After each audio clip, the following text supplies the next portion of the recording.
चलिए फिर शुरू करते हैं। प्रीवियस क्लास में जो हम लोगों ने पैरामीटर्स देखे थे, या बेसिकली बोले कि what are the criteria about algorithm, comparison करने में हमें एल्गोरिदम के लिए क्या करना है, दोज पैरामीटर्स या दोज क्राइटेरियाज आर यूजफुल कि विच एल्गोरिदम इज बेटर। तो कंपैरिजन पॉइंट ऑफ व्यू से जो हमने 5 क्राइटेरिया देखे थे उनका मतलब समझ लिया था। अब एक्चुअली हम जो शेड्यूलिंग एल्गोरिदम से उन पर आते हैं। तो सबसे पहले हमारी जो कॉमन है, शायद आप लोगों ने टर्म भी सुना होगा, फर्स्ट कम फर्स्ट सर्व। ठीक है।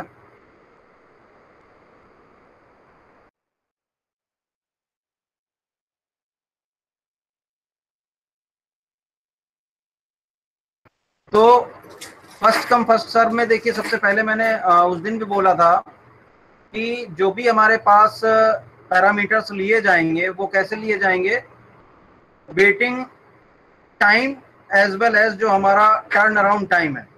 और एंटायर जो सिस्टम, जैसे थ्रूपुट की बात हो रही थी, तो एंटायर सिस्टम में जितनी भी हमारी पास प्रोसेसेस हैं उन सबका एवरेज वेटिंग टाइम और एवरेज टर्न अराउंड टाइम निकालेंगे और ये पता करने की कोशिश करेंगे कि किन सर्कमस्टेंसेस में कौन सी एल्गोरिदम आपकी यूजफुल साबित होगी। ठीक है।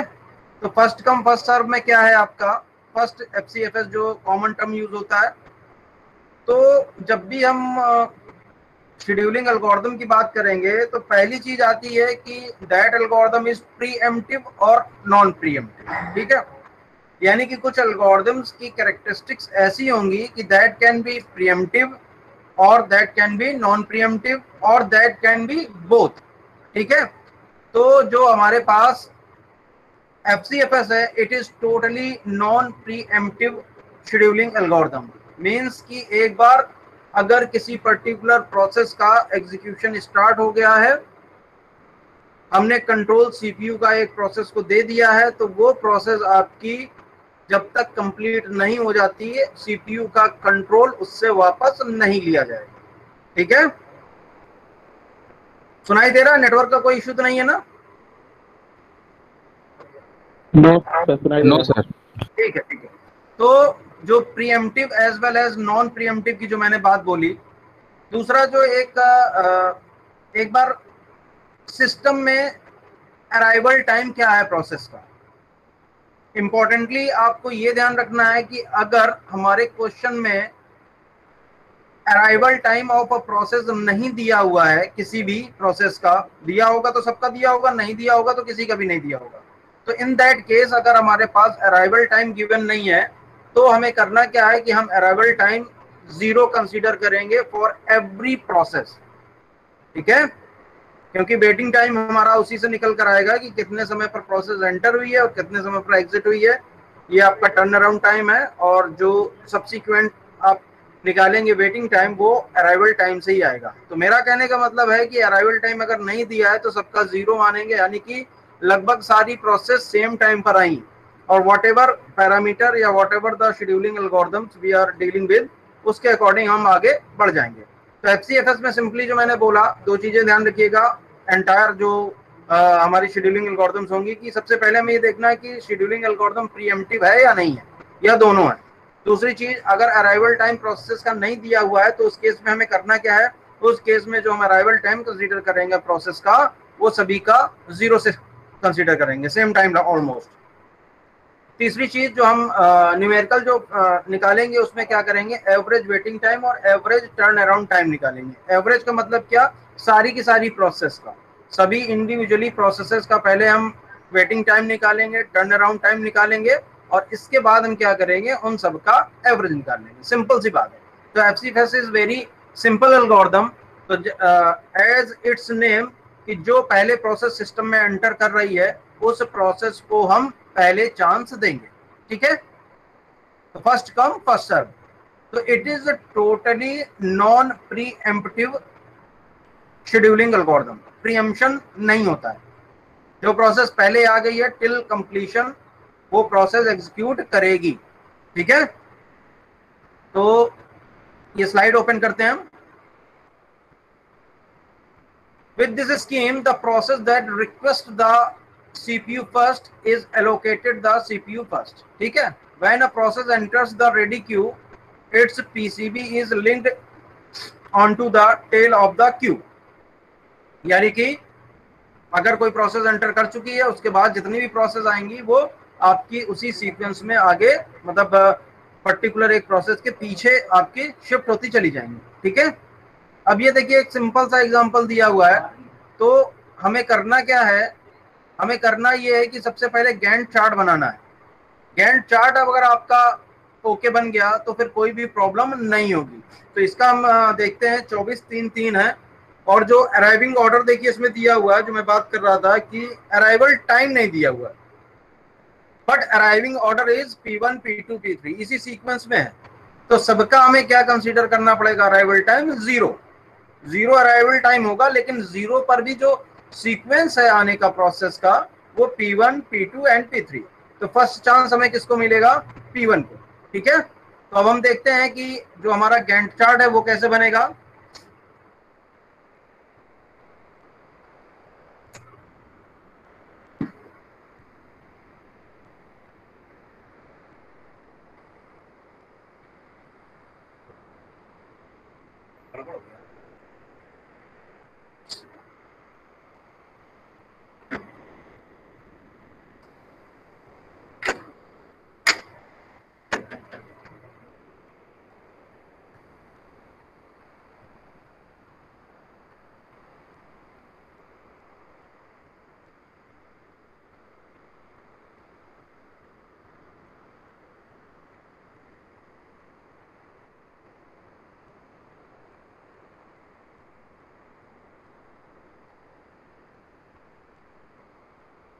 ये हमारा दिया हुआ है एक सिंपल सा एग्जांपल, जिसमें हमारे पास तीन प्रोसेस है, P1 P2 P3, और जो बस टाइम दिया हुआ है 24 ms, 3 एंड 3 ms. तो हमें गैंट चार्ट बनाना है. अराइवल ऑर्डर हमने क्या देखा है, अराइवल ऑर्डर देखा है कि अराइवल ऑर्डर क्या है, P1 P2 एंड P3. तो मैंने बोला कि जब भी कैलकुलेशन हम करेंगे, if arrival time is not given, तो इसको हम तीनों को जीरो कंसीडर करेंगे.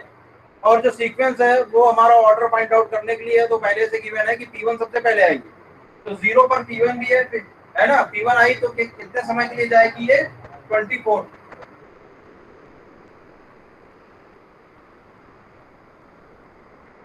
ठीक है, इसके बाद क्या आ जाएगी, P2. सर उल्टा दिख रहा है. एक मिनट आ रहा है, दूसरे वाले में देखो, स्विच कर रहा हूं इसके. दूसरे वाले पे पिन कर लो.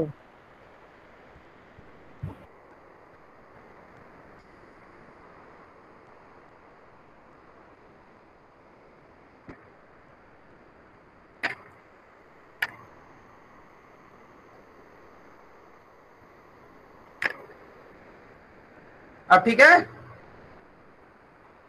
Yes sir. Yes sir, yes sir. तो ये प्रोसेसेस लिखा हुआ है, P1 P2 P3 है, 24-3-3 है. तो गैंट चार्ट जो हमारा बना,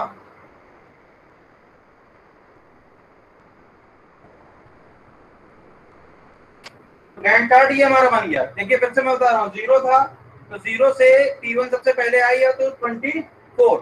इसके बाद 3 ms के लिए हमारी P2 जाएगी, तो 24 + 3 दैट इज 27. सिमिलरली आपका P3 जो हो जाएगा 27 से लेकर 30. ठीक है, तो ये हमारा गैंट चार्ट बन गया. ये आपका. अब हमें एवरेज वेटिंग टाइम निकालना है. सबसे पहले वेटिंग टाइम देखिए,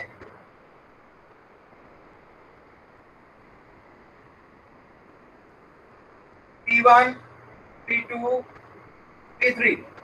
तो P1 का वेटिंग टाइम कितना है, सिस्टम में एंटर हुई है जीरो पर. मैंने बोला था जब कैलकुलेशन आप करेंगे तो जीरो में P1 एंटर हुई है और उसको चांस कितने पे मिला है, जीरो पे ही मिल गया. तो waiting time of P1 will be zero.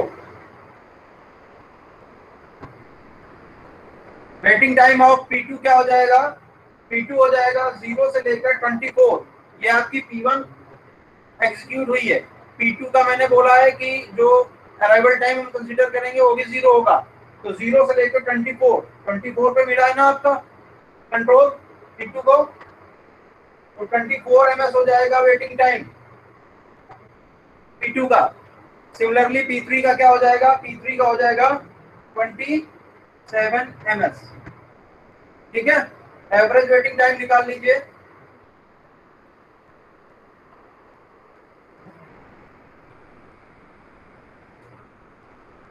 Zero plus 24 plus 27 by 3 कितना है, 51।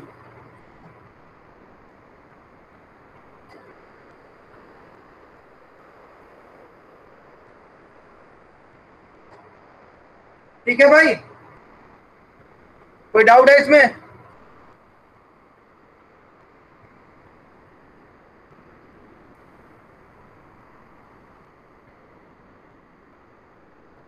चलिए ठीक है,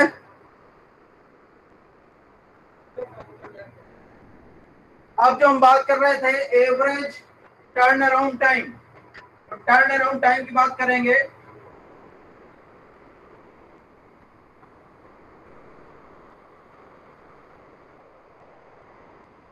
तो P1, P2, P3, तो P1 का टर्न अराउंड टाइम कितना हो जाएगा, सिस्टम में एंटर हुई है।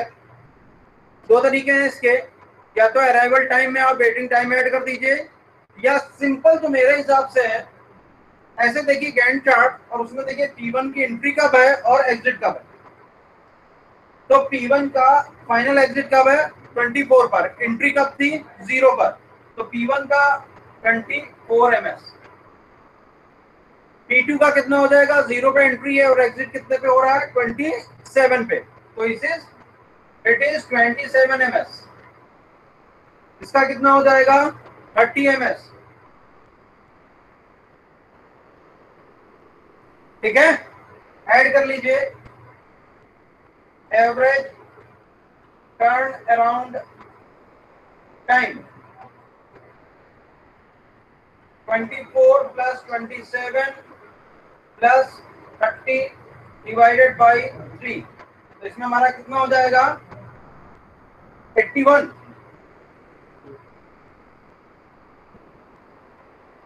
दिस इज व्हाट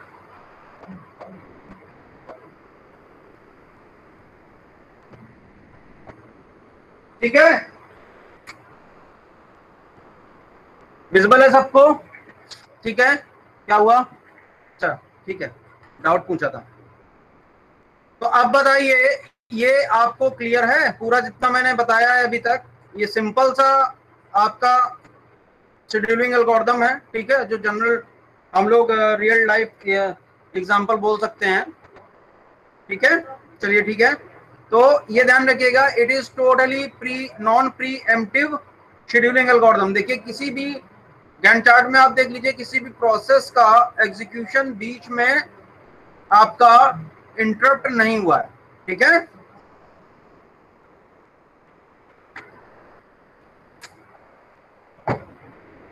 तो अब हम जो बात करेंगे,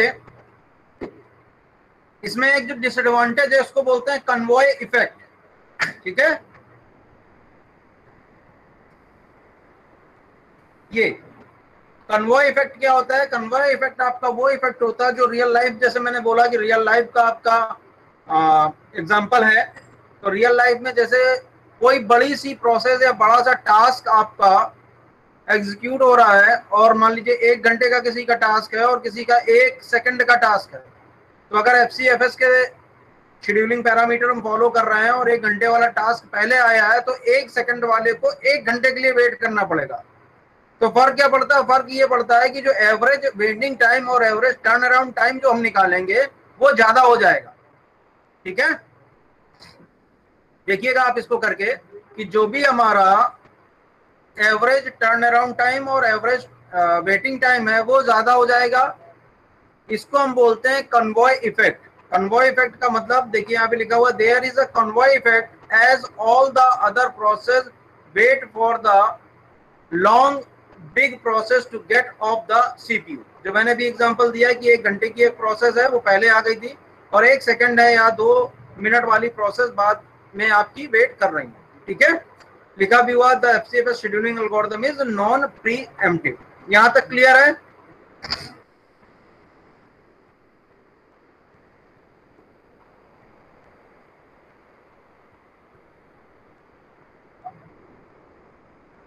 अब नेक्स्ट देखिए जो हमारे पास एल्गोरिथम दी हुई है, that is shortest job first. तो शॉर्टेस्ट जॉब फर्स्ट का मतलब हमारे पास क्या है, सीपीयू बर्स्ट टाइम गिवन होता है, तो ऑपरेटिंग सिस्टम क्या करेगा, while considering this parameter which is called as shortest job first, जिस पर्टिकुलर प्रोसेस का हमारा बर्स्ट टाइम कम होगा, उसको हम क्या करेंगे, सबसे पहले एग्जीक्यूशन देंगे। ठीक है, या हमारा बोल दें कि असेंडिंग ऑर्डर में बस टाइम को आप अरेंज कर लीजिए, और इसके बाद हमारा जो कंसीडरेशन है उसके अकॉर्डिंग आप फिल करते चले जाइए। ये एल्गोरिथम आपकी प्री एम्प्टिव एल्गोरिथम हो सकती है और नॉन प्रीएम्प्टिव एल्गोरिथम भी हो सकती है। ठीक है, तो जैसे कि हमारा प्रीएम्प्टिव एल्गोरिथम अगर है तो मैं बताऊंगा भी क्या करना। नॉन प्रीएम्प्टिव के केस में हमें करना क्या है, नॉन प्रीएम्प्टिव के केस में हमें ये देखना है कि स्टार्टिंग में हमारे पास सिस्टम में हमारे पास जो भी प्रोसेस हैं उनका बस टाइम किसका सबसे कम है, उसी ऑर्डर में अरेंज कर लीजिए और उनको एंट्री दे दीजिए। ठीक है, तो ये देखिए इसमें भी आपका जो बस टाइम 6873 दिया हुआ है, और जो अराइवल टाइम मैंने आपको पहले ही बता दिया 0 ही कंसीडर होगा। ठीक है, 6873 बता रहा हूं इसको। अरे यार ये क्या,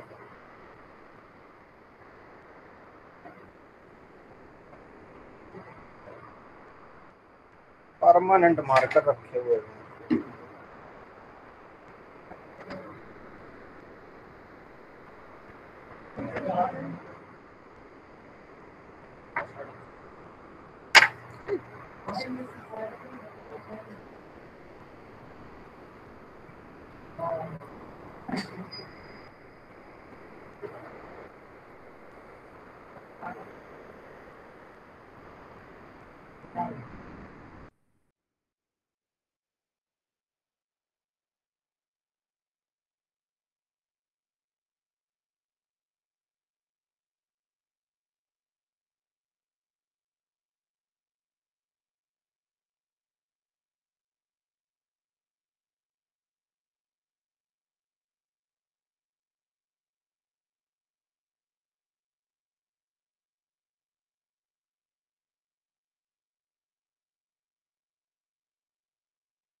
वॉइस यार कम करी थी, वो एक्चुअली परमानेंट मार्कर जो है यूज हो गया, ये सिमिलर लगता है।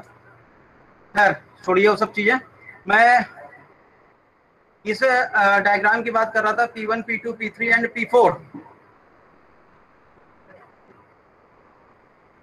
P1 P2 P3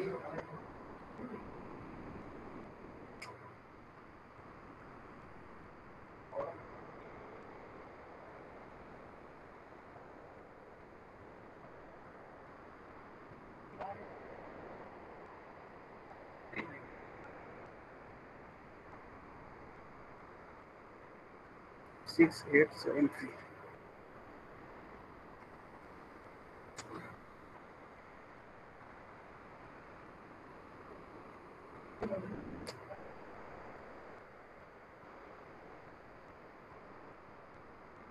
दिख ही नहीं रहा बिल्कुल।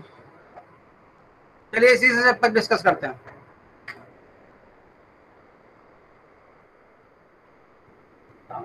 P1, P2, P3 and P4 6873, ठीक है। तो गैंट चार्ट ये देखिए, बोर्ड पर देखिए थोड़ा सा प्रॉब्लम हो रही है, मार्कर है नहीं यहाँ पर। गैंट चार्ट बनाइए तो इनमें देखिए कंपेयर करेंगे हम, तो सबसे जो आपका स्मॉलेस्ट जो बस टाइम गिवन है वो किसका है, P4 का। तो ये P4 चली कहां से, 0 से लेकर 3 तक। तो ये हम टोटली आपका non pre emptive scheduling algorithm consider कर रहे हैं, non pre emptive scheduling algorithm consider कर रहे हैं। तो 0 से 3 तक हमारा क्या चलेगा, P4 चलेगा। इसके बाद P1 के केस में हम क्या करेंगे, 3 के बाद आपका शॉर्टेस्ट क्या दिया हुआ है, 6। तो P1 आया 3 से लेकर 6, यानी कि पूरा आपका 9। 3 से 6 आपके बस टाइम जो भी एमएस में यूज होंगे, तो हमारा कहां तक पहुंच जाएंगे, 9 तक। आफ्टर दैट हमारा 8 और 7 बच रहा है, तो P3 आ जाएगी। P3 हमारा जो बस टाइम गिवन है वो कितना है, 7 गिवन है। तो 7 के केस में हमारा 9 से आप 7 तक ले जाएंगे तो 16 हो जाएगा, ठीक है। 16 के बाद आपका 24, ठीक है। अब ये गैंट चार्ट क्लियर है भाई। देखिए अगर मार्कर अभी बोला अरेंज करने को हो जाएगा तो दोबारा एक्सप्लेन कर देंगे। अभी ये बताइए, अभी समझ में आया आपको, क्लियर है सर, क्लियर क्लियर है। है ना गैंट चार्ट। अब वेटिंग टाइम देख लेते हैं। तो waiting time of P1, P2, P3 and P4। तो सबसे पहले हम P4 का, यहाँ पर P4 मिसिंग है, ठीक है। तो सबसे पहले हमारा जो ब्लॉक बना हुआ है वो P4 का है, आप सीक्वेंसली अरेंज कर लीजिए P1, P2 एंड P3 का। तो P1 हमारी कहाँ है, P1 का हमारा गैंट चार्ट में ये एग्जिस्टेंस है, ठीक है। कितने टाइम पर एंट्री हुई है, 3 पर। सिस्टम में कितने पे आपकी आई हुई थी रेडी क्यू में, 0 पर, क्योंकि यहाँ पर अराइवल टाइम नहीं गिवन है, ठीक है।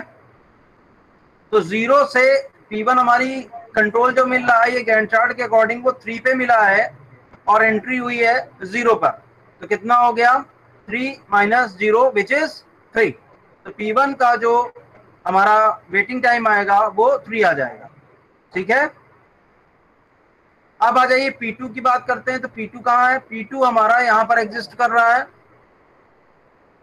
P2 हमारा यहाँ पर एग्जिस्ट कर रहा है। तो 16 पर मिला है कंट्रोल, और एंट्री कब हुई थी, एंट्री हुई थी 0 पर। तो 16 माइनस 0 आपका 16 आ गया P2, ठीक है। ये सब MS लिख लीजिएगा आगे। इसके बाद आप P3 पर आ जाइए। तो P3 हमारा 9 पर कंट्रोल मिला है और एंट्री हुई है 0 पर। तो इसका कितना हो जाएगा, 9 माइनस 0 विच इज आपका 9, ठीक है। P4 की बात करेंगे तो P4 हमारी एग्जिस्टेंस गैंट चार्ट में यहाँ पर दी हुई है, 0 पर मिला हुआ है, 0 पर ही आपका एंट्री हुई है। तो 0 माइनस 0 आपका सिंपली 0। तो P1, P2, P3 and P4 का हमने वेटिंग टाइम यहाँ पर निकाल लिया। तो वेटिंग टाइम निकालिए, इसका कितना आ गया, 9 3 ये आपका 18, और 18 प्लस 0 18 आ गया, 18 डिवाइडेड 28 आ गया, 28 डिवाइडेड बाई 4, 7 मिली सेकेंड। इसमें किसी को डाउट है,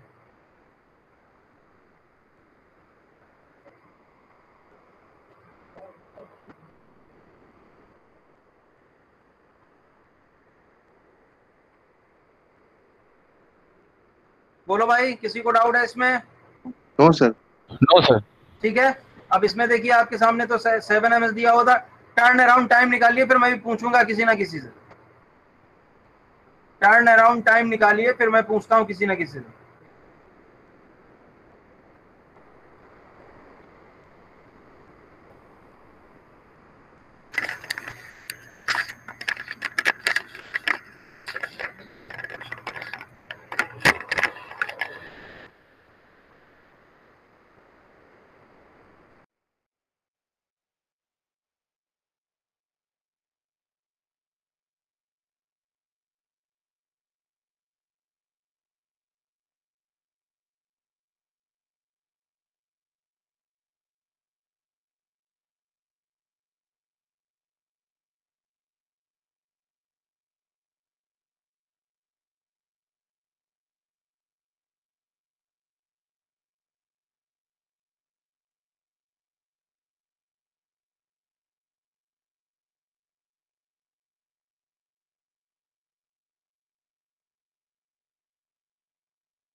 हाँ भाई, कितने लोगों का कंप्लीट हो गया?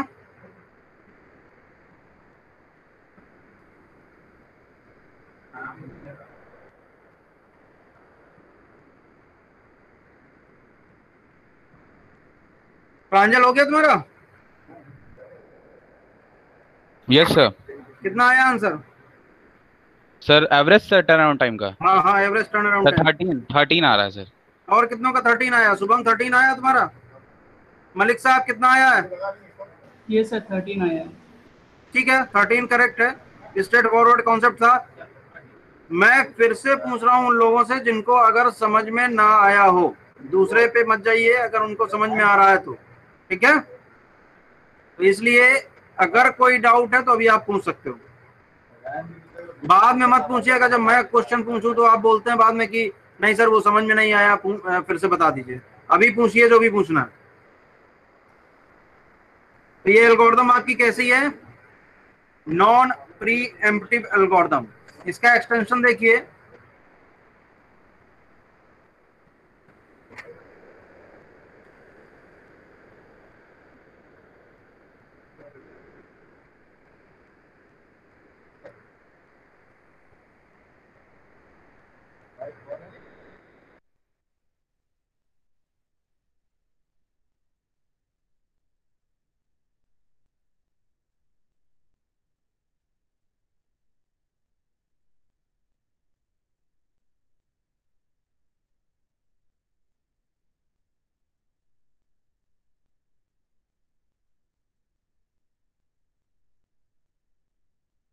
सर माइक ऑफ है।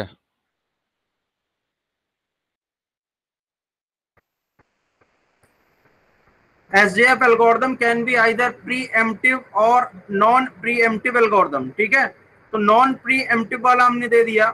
जो भी आपका SJF में सिंपली अगर आप बात करेंगे नॉन प्री एम्प्टिव एल्गोरिथम की, तो वो आपका SJF ही कहलाएगी। ठीक है, दूसरा जो एक्सटेंशन की हम बात कर रहे थे वो था आपका प्री एम्प्टिव शेड्यूलिंग एल्गोरिथम। तो प्री एम्प्टिव शेड्यूलिंग एल्गोरिथम को हम क्या बोलते हैं? SRTF, shortest remaining time first scheduling algorithm. Shortest remaining time first scheduling algorithm. ठीक है, तो इसके अकॉर्डिंग हमें करना क्या होता है? Process P1, P2, P3 and P4। हमारे पास जो अराइवल टाइम देखिए इसमें गिवन है, इस अराइवल टाइम के अकॉर्डिंग आपको चलना है। और हम SRTF या क्वेश्चन में ये भी बोल दिया जाता है कि SJF preemptive scheduling algorithm. तो दोनों चीजें ध्यान रखिएगा, shortest remaining time first SRTF या SJF preemptive scheduling algorithm, both are same. तो अब इसके अकॉर्डिंग हमें गैंट चार्ट देखिए, यहाँ पे अराइवल टाइम भी गिवन है और बस टाइम भी गिवन है। एक इंपॉर्टेंट बात इसमें ध्यान रखिएगा कि अगर कहीं कोई टाइम गैप हो रहा है, यानी कि हमें अराइवल टाइम पर ये भी देखना है कि क्या शॉर्टेस्ट बस टाइम तो दिया हुआ है लेकिन वो सिस्टम में एंटर हुई भी है या नहीं, वो अराइवल टाइम से आप निकालेंगे। तो ये जरूरी हो जाता है जब अराइवल टाइम दिया हो, बस टाइम दिया हो और हम SRTF देख रहे हैं, तो हमारी प्रोसेस सिस्टम में एंटर हुई भी है या नहीं। तो अराइवल टाइम आपको पहले देखना पड़ेगा। अब जीरो पे देखिए कितनी प्रोसेस है। जीरो पे सिंपली हमारी एक प्रोसेस है विच इज T1। तो आप ये जो डेटा देखेंगे, इस डेटा के अकॉर्डिंग हमारा जो मिनिमम आ रहा है वो क्या आ रहा है? 4 first time which is of P2। तो P2 का 4 जरूर है, लेकिन वो जो सिस्टम में एंट्री उसकी कब है? सिस्टम में एंट्री तो उसकी 1 ms पर है। उससे पहले हमारी जीरो पे कोई कंपटीशन है ही नहीं, सिंपली P1 है। तो P1 के केस में हमें 1 ms के लिए जैसे ही P1 आपकी चलेगी, यहां पर दिया हुआ 0 से लेकर 1 तक, तो 1 पर हमारी एक नई प्रोसेस आ रही है P2। P2 जब आ रही है तो हमें फिर से चेक करना पड़ेगा। अगर हमारा शॉर्टेस्ट रिमेनिंग टाइम फर्स्ट आप देख रहे हैं कि जो न्यूली अराइव्ड प्रोसेस है और जो एग्जिस्टिंग प्रोसेस है उनमें से किसका बस टाइम आपका कम है। तो इसका देखिए 4 है और इसका कितना बचा हुआ है, एक के लिए एग्जीक्यूट हो चुकी है तो इसका बचा 7, तो 4 हमारा सुपरसीड कर रहा है यहाँ पर, तो प्रीएम्पशन हो जाएगा। इसीलिए इसको बोलते हैं pre emptive scheduling algorithm. Preemption हुआ तो प्रीएम्पशन के केस में हमारा P2 P1 को प्रीएम्प्ट कर देगी। कितने तक करेगी देखते हैं। 1 तक चली, यानी कि 1 से 1 तक, 2 तक चली, 2 पर आई, 2 पर एक दूसरी प्रोसेस फिर से आ गई विच इज P3। P3 का बस टाइम कितना है 9, इसका बस टाइम कितना बचा 3, तो अभी भी इसी का चांस है। तो 3 पर आई, 3 पर देखिए हमारे पास P4 आई, P4 का हमारा जो बस टाइम है वो 5 दिया हुआ है, लेकिन इसका कितना बचा 2। तो ये पूरा का पूरा जो स्लॉट है वो P2 को लिए ही आपका अकॉर्डिंग टू शेड्यूलिंग एल्गोरिथम हमारा एग्जिस्ट करेगा। तो P1 एक के लिए चली, प्रीएम्पशन हो गया, फिर P2 आ गई, P2 अपने 4 बस टाइम 4 ms पूरा उसने कंप्लीट किया, क्योंकि जो कॉम्पिटिशन या जो पैरामीटर है उसके अकॉर्डिंग P2 ही आपकी यहाँ पर एग्जिस्ट करेगी। तो 1 से लेके 5 तक ये हमारी 4 जो है वो P2 तक है। अब देखिए सिस्टम में सारी प्रोसेस आ चुकी है, इसका कितना रिमेनिंग टाइम बचा हुआ बस टाइम 7, इसका 9, इसका 5, तो लॉजिक के अकॉर्डिंग हमारा क्या जाएगा P4, कितने समय के लिए 5 तक, 10 तक गई P4 बाहर हो गई, P2 बाहर हो गई, अब बचा ये 7 बचा है और इसका 9 बचा है। P1 आ गई, P1 देखिए 17 तक गई है, और आफ्टर दैट लास्टली जो हमारी प्रोसेस है 9 की P3 वो 26 तक। तो this is your SRTF, shortest remaining time first scheduling algorithm, या SJF, preemptive scheduling algorithm. Gantt chart समझ में आया सबको?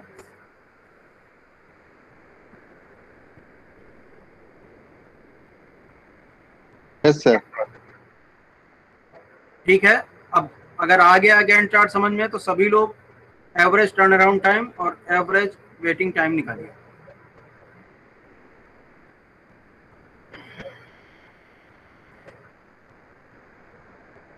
सुरुचि समझ में आया?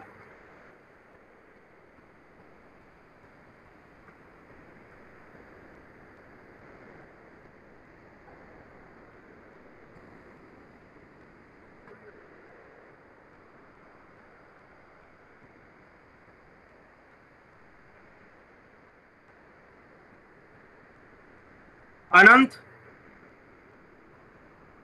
Diwakar, yes sir. ठीक है, सॉल्व करो है ना, फिर इसके बाद आंसर जैसे है अपने आप बता देना, ठीक है। टर्न अराउंड टाइम और एवरेज वेटिंग टाइम निकालिए। अब फिर से आ गया, जैसे ही मैं बोलता हूं कि P2 अगेन क्या है ये,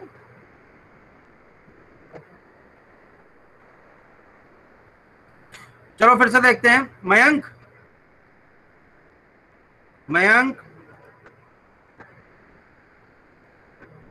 हाँ अब फिर से सुनना। SJF समझ में आ गया, उसमें तो स्ट्रेट फॉरवर्ड आप देख लेंगे, अराइवल टाइम अगर गिवन है तो कौन सी प्रोसेस पहले आ चुकी है, और उसमें किसी भी तरह का प्रीएम्पशन नहीं होता है। एक बार जिसको चांस मिल गया है वो टिल कंप्लीशन जाएगी, ठीक है। अब SJF अगर प्रीएम्पशन की बात करेंगे, पहले हमने SJF नॉन प्रीएम्प्टिव की बात करी है, तो SJF जो नॉन प्रीएम्प्टिव है उसमें क्या होता है, किसी भी तरह का प्रीएम्पशन नहीं होता है। चांस आपने देख लिया, अराइवल टाइम के अकॉर्डिंग बस टाइम कंपेयर कर लिया, और जिसका चांस पहले है वो फाइनल एग्जीक्यूशन तक एग्जीक्यूट करेगी।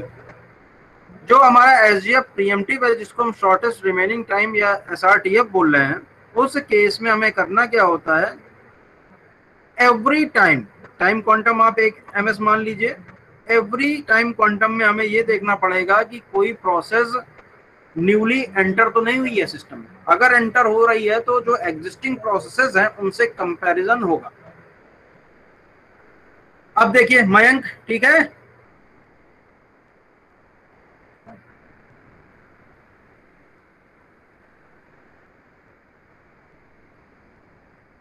मयंक, ठीक है। तो अब इस डायग्राम, इस डेटा को हम देखते हैं, क्वेश्चन को देखते हैं। अराइवल टाइम देखिए दिया हुआ है, तो 0 जब पॉइंट पर हम खड़े हुए हैं, ऑपरेटिंग सिस्टम देख रहा है, तो उस केस में क्या है, हमारा जो हमारा बस टाइम दिया हुआ है वो 8 दिया हुआ है, 0 पे हमारे पास ये सारी प्रोसेसेस अभी P2, P3, P4 नहीं आई हैं। इनका अराइवल टाइम देखिए 1 ms पे है, 2 ms पर है, 3 ms पे है। तो यहाँ पर सिंगल हमारी प्रोसेस होती है P1। तो जब कोई दूसरी प्रोसेस है ही नहीं तो कंपटीशन किस बात का? सीपीयू को हम वेस्ट तो करेंगे नहीं। हमारा जनरल परसेप्शन क्या होता है कि आपने पूरा डेटा उठाया, इसको कंपेयर किया, जिसका शॉर्ट है उसको अलाउ कर दिया। ऐसे नहीं करना। तो 0 पे हमारे पास एक ही प्रोसेस थी P1। P1 हमारी 1 ms तक चली। जब 1 ms तक चली तो इसका बस टाइम कितना बचा, कितनी जरूरत बचेगी? 8 - 1 विच इज 7। एक पे जैसे ही पहुंची प्रोसेस तो एक P2 ने फिर से एंट्री ली। P2 ने एंट्री ली। अब P2 ने जो एंट्री ली है उसका बस टाइम हमें कंपेयर करना होगा, देखना होगा उसका बस टाइम कितना है, 4। P1 जो एग्जीक्यूट कर रहे हैं उसका बस टाइम बचा हुआ क्यों, इसीलिए शॉर्टेस्ट रिमेनिंग टाइम फर्स्ट बोलते हैं। बचा हुआ क्या है? 7। तो 7 आपका बड़ा है, 4 आपका छोटा है। तो हमें पैरामीटर के अकॉर्डिंग P2 को एंट्री देनी पड़ेगी। P2 एंटर कर गई। अब P3 पर आइए। ये P3 पर कब आएंगे? जैसे ही P2 ने 1 ms एग्जीक्यूट किया, 2 पर पहुंची, 2 पर P3 एंट्री कर गई। अब 2 पर जब P3 एंटर कर गई तो हमारे पास कितनी प्रोसेस हो गई? P1, P2, P3। इसको देखिए, P1 को भी आप ले लीजिए, कोई दिक्कत नहीं, क्योंकि अगर P2 एंटर कर रही तो P1 का ऑब्वियस सी बात है बड़ा ही रहा होगा। इसका 7 हुआ। इसका बचा हुआ बस टाइम कितना? 3 है। और इसका कितना है? 9। तो स्टिल P2 हमारी जो है वो कंटिन्यूएशन में रहेगी। 3 पर आई P2, 2 ms के लिए एग्जीक्यूट किया। अब इसका रिमेनिंग टाइम कितना बचा? 2। सिस्टम में कितनी प्रोसेस हो जाएंगी 3 पर पहुंचने के बाद? P1, P2, P3 and P4। इसका बस टाइम कितना बचा हुआ है? 7। इसका कितना बचा हुआ है? 2। इसका 9, इसका 5। तो P2 ही कंटिन्यूएशन में रहेगी बचे हुए टाइम के लिए। तो देखिए 1 से लेके 5, इसको एक सिंगल स्लॉट मिल गया P2 को, जो एक ही बार में एग्जीक्यूट कर गई, 5 तक आ गई। P2 बाहर हो चुकी है।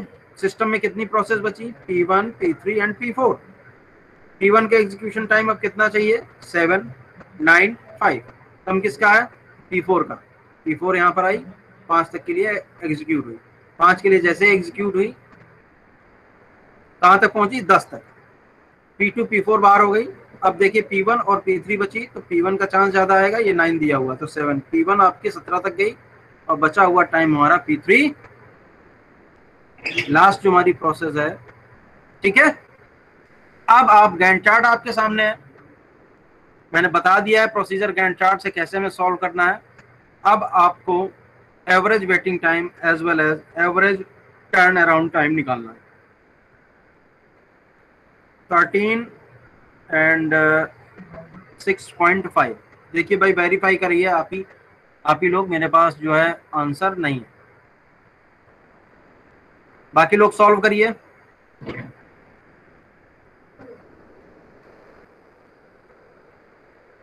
ये देखिए डिफरेंस आना शुरू हुआ। 14.5 किसका होगा प्रांजल?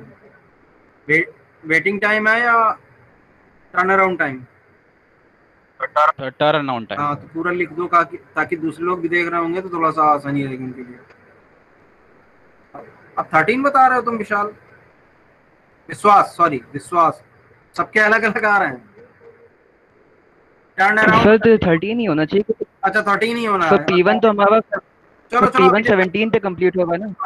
अभी जो हम लोग डिस्कस कर लेंगे। आंसर्स अपने पास रखिए, ठीक है? मैं देखता हूँ, अभी मैं भी सॉल्व करता हूँ, फिर आगे बढ़ते हैं।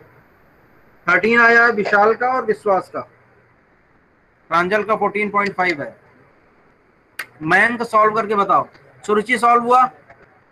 सर मैं एवरेज की बात, सर उसकी टर्न अराउंड की बात कर रहा था सर, एवरेज की बात नहीं कर रहा था सर, उसकी पहले वाले की। एवरेज की बात मतलब नहीं समझ पाया। जब भी हम बात करेंगे आंसर्स की तो वो एवरेज की ही बात करेंगे, किसी इंडिविजुअल प्रोसेस की बात नहीं करेंगे। ऐसे तो अगर 5 प्रोसेस है तो पांचों के अलग अलग आंसर कैसे लिख पाएंगे हम? एवरेज वेटिंग टाइम और एवरेज टर्न अराउंड टाइम की ही बात करेंगे। 13 आ रहा है तो देखिए पॉसिबिलिटी शायद 13 की ज्यादा हो रही है। बाकी पूरा निकालो, सिर्फ टर्न अराउंड टाइम पर ही फोकस मत करो, वेटिंग टाइम भी निकालो। विश्वास, अभिषेक, वेटिंग टाइम देखो कितना है।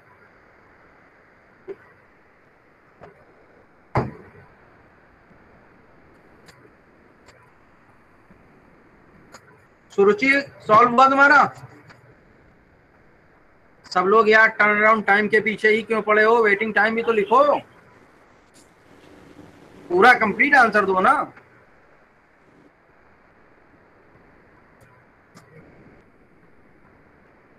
क्योंकि ट्रिक वो 13 सब टर्न अराउंड टाइम के ही पीछे पड़े रहो, 4 बार बोल चुका हूँ। पूरा आंसर लिखो भाई, टर्न अराउंड टाइम तो सामने से दिख के पता ही चल रहा है, अराइवल टाइम से बस सीधे सीधे सब्ट्रैक्ट करे जा रहे हो। बाकी सब लोग जो है निकालो, एवरेज वेटिंग टाइम निकालो।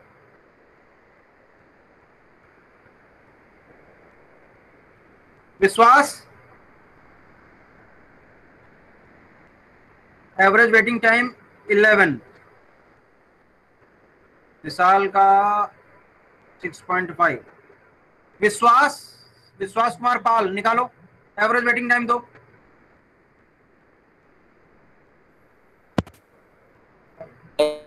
अरे वाह डलक साहब, 6.5 एवरेज सर वेटिंग टाइम। 6.5 आ रहा है। Yes sir.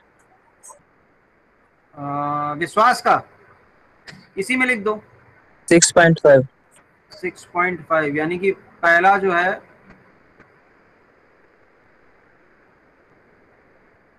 वेटिंग टाइम 11 आया मयंक का।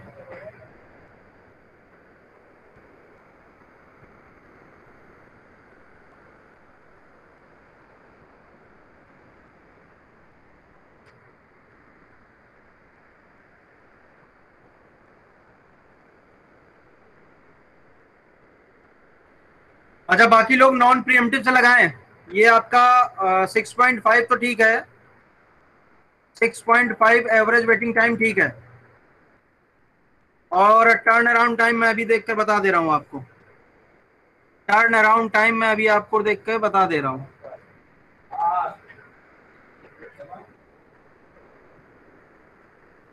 इवन आपका फाइनल एग्जिट हुआ 17 पे, 17 प्लस P2 हमारा कितने पे एग्जिट हुआ, 5 पे आया, कितने 1 पे हो गया, P3 प्लस 26 पे एग्जिट हुआ,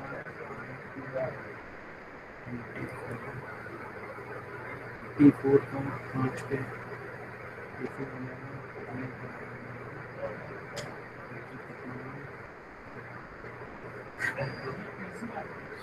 तबियत अब जो है यहाँ पे हिंदी से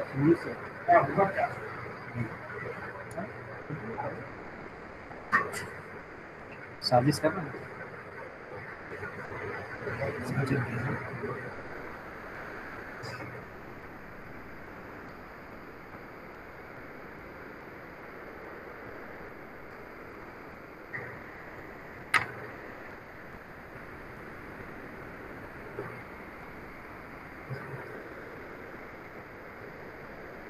ठीक है, टर्न अराउंड टाइम हमारा, टर्न अराउंड टाइम 13 ms ही होगा और वेटिंग टाइम हमारा 6.5 ms होगा। इसमें देखिए आपका टर्न अराउंड टाइम जो आगे दिया हुआ है वो नहीं दी इसमें है, ठीक है। तो 6.5 आपका एवरेज वेटिंग टाइम और टर्न अराउंड टाइम हमारा 13 ms है, ठीक है। हाँ दूसरा जो मैंने बोला था, जितने लोगों ने सॉल्व कर लिया है, कि इसी पर्टिकुलर क्वेश्चन को आपको एसजेएफ से सॉल्व करना है, एसजेएफ नॉन प्रीएम्प्टिव, ठीक है। सॉल्व करके आंसर बताइए।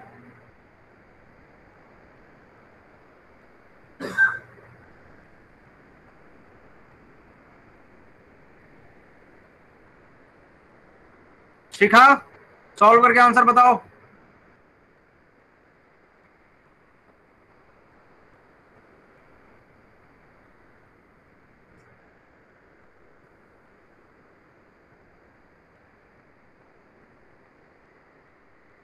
अंशिता,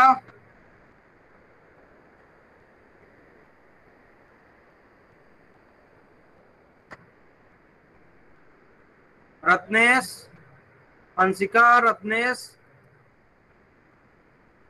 शिखा आंसर बताओ, ठीक है जल्दी बताओ, 5 मिनट बचा हुआ है और जिसका हो जाए वो बता सकता है तुरंत।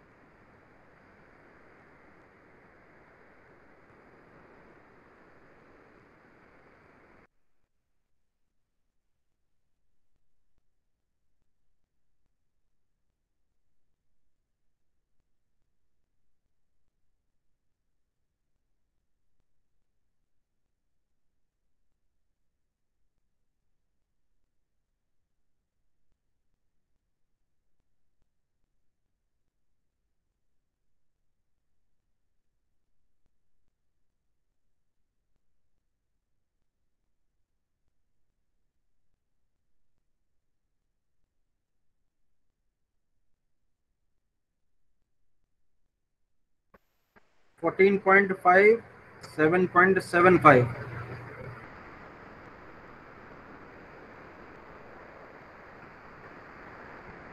विशाल का आंसर आया है। वेटिंग एवरेज टाइम देखिए 7.75, आई थिंक ये करेक्ट है। टर्न अराउंड टाइम और देख लीजिएगा।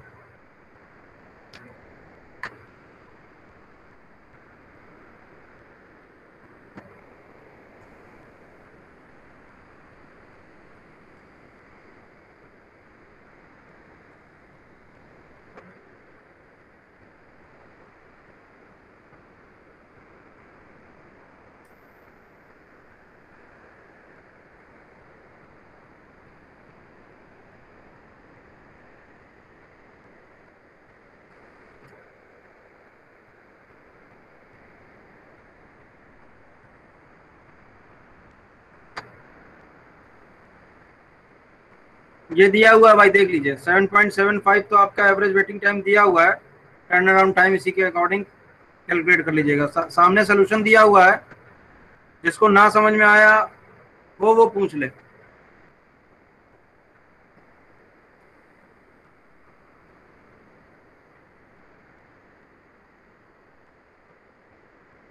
अब नेक्स्ट क्लास में जब भी हो तो कोई ये ना कहे कि हमें प्रीवियस वाले से कुछ पूछना है।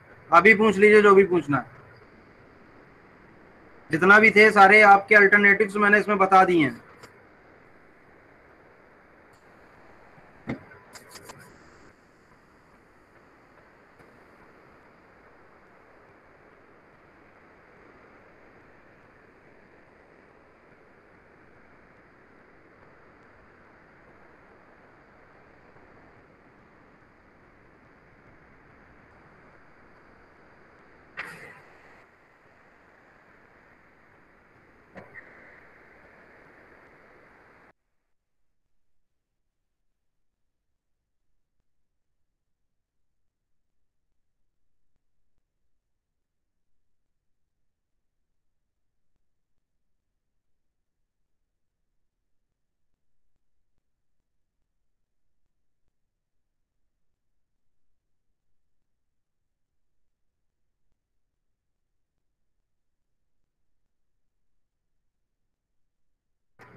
बताइए भाई, अल्टरनेटिव और कोई आंसर दीजिए। आया समझ में कि एंड करें क्लास?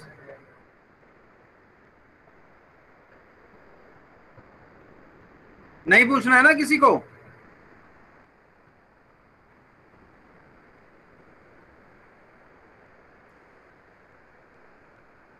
चलिए ठीक है, फिर एंड करते हैं क्लास यहीं पे।